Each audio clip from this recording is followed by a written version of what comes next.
പേര് ജെസ്സി. ഞാൻ കോഴിക്കോട് നിന്ന് വരുന്നു. എൻ്റെ ഇടവക സെൻറ്റ് ജോസഫാണ്. ഞാൻ ഒരു 13 വർഷത്തോളം സുഖമില്ലാതെ ഒരവസ്ഥയിൽ കഴിഞ്ഞ ആളാണ്. 13 വർഷം എന്ന് പറഞ്ഞാൽ എനിക്ക് ഡിപ്രഷൻ വന്നു. എനിക്ക് ഉറക്കമില്ലാതെയും ഉറക്ക ഗുളികേനെയൊക്കെ ആശ്രയിച്ചിട്ടായിരുന്നു ഞാൻ ജീവിച്ചിരുന്നത്. അതുകൂടാതെ തന്നെ ഞാനൊരു 4 വർഷം മുമ്പ് ഒന്ന് വീണു. എൻ്റെ കാലിൻ്റെ ലിഗമെൻറ്റ് ഫ്രാക്ചറായി. അപ്പോൾ എനിക്ക് തീരെ നടക്കാനും വയ്യ.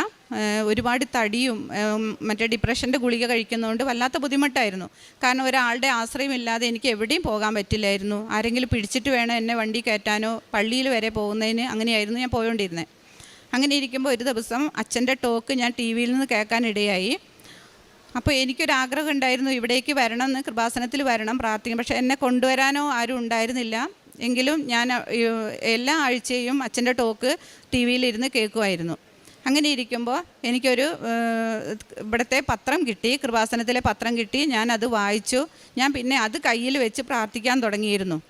പിന്നീടാണ് എനിക്ക് പ്രത്യക്ഷീണ പ്രാർത്ഥന എന്താണെന്നും എല്ലാം യൂട്യൂബിലൂടെ ഞാൻ കണ്ടെത്തി പ്രത്യക്ഷീണ പ്രാർത്ഥന പ്രാർത്ഥിക്കാൻ തുടങ്ങി. എല്ലാ സമയവും ഉടമ്പടി എടുക്കുന്നതിന് മുമ്പ് തന്നെ 5:30 ആകുമ്പോൾ ഞാൻ എഴുന്നേറ്റിട്ട് പ്രത്യക്ഷീണ പ്രാർത്ഥന ചെല്ലാൻ തുടങ്ങി. അങ്ങനെ ഒരു 10-15 ദിവസം ഞാൻ പ്രാർത്ഥന ചൊല്ലിക്കൊണ്ടിരിക്കുമ്പോൾ പെട്ടെന്ന് എനിക്കൊരു അശരീരി എൻ്റെ ചെവിയിൽ വന്നു. വിശ്വാസപ്രമാണം ചൊല്ലിയിട്ട് നീ ഓടി നടക്കാൻ പറഞ്ഞു. അപ്പോൾ ഞാൻ വിശ്വാസപ്രമാണം ചൊല്ലി ഞാൻ വീട്ടിൻ്റെ അകത്തു കൂടെ തന്നെ ഓടി നടക്കാൻ തുടങ്ങി. അതിനുശേഷം എൻ്റെ കാലിന് വേദന പിന്നെ വന്നിട്ടില്ല. 1 വർഷത്തോളമായി കാലിന് വേദനയില്ല. ഒരു പ്രാവശ്യം ഇതേപോലെ തന്നെ എനിക്ക് ഈ ഉറക്ക ഗുളിക കഴിക്കുന്നത് കൊണ്ട് വല്ലാത്ത വിഷമം ഉണ്ടായിരുന്നു. കാരണം 1 ഗുളിക കഴിച്ചാൽ ഞാൻ ഉറങ്ങൂല, 2 ഗുളിക കഴിച്ചാലും ഞാൻ സാധാരണ ചിലപ്പോഴൊക്കെ ഉറങ്ങാറില്ല. അപ്പം ഞാനൊരു ദിവസം വിചാരിച്ചു അച്ഛൻ്റെ ടോക്ക് വെച്ചിട്ട് കിടക്കാം എന്ന് വിചാരിച്ചിട്ട് ഞാൻ പ്രാർത്ഥന വെച്ചു, ടോക്ക് വെച്ച് കിടക്കാൻ തുടങ്ങി. അങ്ങനെ 1-2 ദിവസം ഞാൻ ടോക്ക് കേട്ടു. കിടന്നു കഴിഞ്ഞപ്പോൾ എനിക്ക് സുഖമായി ഗുളിക കഴിക്കാതെ തന്നെ ഞാൻ ഉറങ്ങാൻ തുടങ്ങി. ഞാൻ ഇന്ന് 1 വർഷമായി എൻ്റെ ഗുളികകളും എല്ലാം ഒഴിവാക്കി. ഇന്ന് ഒരു ഡോളോ പാരസെറ്റമോളോ ഒന്നും ഞാൻ കഴിക്കാറില്ല. അങ്ങനെ ഇരിക്കുമ്പോഴാണ് ഞാൻ ഓൺലൈനിൽ ഉടമ്പടി എടുത്ത് 3 മാസം ഉടമ്പടി എടുത്ത് പ്രാർത്ഥിക്കാൻ തുടങ്ങി. പ്രാർത്ഥിച്ചപ്പോൾ എനിക്ക് വീട്ടിൽ ഒരുപാട് മാറ്റങ്ങൾ എനിക്ക് ഉണ്ടായതുപോലെ തന്നെ എൻ്റെ വീട്ടിൽ പ്രത്യേകിച്ച് ഒരുപാട് മാറ്റങ്ങൾ ഉണ്ടായിരുന്നു. ഞാൻ ഒരു പ്രാവശ്യം ബൈബിൾ വായിച്ചുകൊണ്ടിരിക്കുന്ന സമയത്ത് പെട്ടെന്ന് ബൈബിളിൽ ഒരു ഇടിമിന്നൽ പോലെ ഉണ്ടായി. അതിനുശേഷം ഇന്ന് വരെ ഞാൻ ബൈബിൾ മുടക്കിയിട്ടുമില്ല. എനിക്ക് ഒരുപാട് വചനങ്ങൾ ഉറങ്ങുന്നതും രാവിലെ എഴുന്നേൽക്കുമ്പോഴൊക്കെ ഒരുപാട് വചനങ്ങൾ എനിക്ക് വരാൻ തുടങ്ങി. ഞാൻ നന്നായിട്ട് പ്രാർത്ഥിക്കാൻ തുടങ്ങി. അങ്ങനെ ഇരിക്കുമ്പോൾ എൻ്റെ മോനൊരു എവിടെയോ വണ്ടിയായിട്ട് പോയി തൃശ്ശൂർ എത്തി എന്ന് പറഞ്ഞിട്ട് എന്നെ വിളിച്ചു. പക്ഷേ എനിക്കെന്തോ ഒരു അപകടം തോന്നി. ഞാൻ മുട്ടുകുത്തി മാതാവിൻ്റെ രൂപം എടുത്ത് എൻ്റെ നെഞ്ഞോട് ചേർത്ത് വെച്ച് ഞാൻ രാത്രി മുഴുവനും ഇരുന്ന് പ്രാർത്ഥിച്ചു, മാതാവേ ഒരാപത്തും വരുത്തരുതേന്ന്. അപ്പം ഞാൻ കാണുന്ന ഇതെന്താ വെച്ചാൽ മാതാവ് ഒരു ഡിസംബർ മാസമായിരുന്നു അന്ന്. മാതാവ് ഗർഭിണിയായ ആ രൂപത്തിൽ എൻ്റെ മകൻ്റെ വണ്ടിയിലേക്ക് കയറുന്നതും എൻ്റെ മകനെ തോളിലേക്ക് ചായച്ച് നിർത്തുന്നതായിട്ട് ഞാൻ കണ്ടപ്പോൾ എനിക്ക് സമാധാനമായി. കാരണം എന്താ വെച്ചാൽ എൻ്റെ മാതാവ് എൻ്റെ മോനെ രക്ഷിച്ചോളൂന്ന്. പക്ഷേ രാവിലെ വരെ അവനെ കാണാണ്ടായപ്പോൾ പിന്നെ ഞാൻ അസ്വസ്ഥയായി.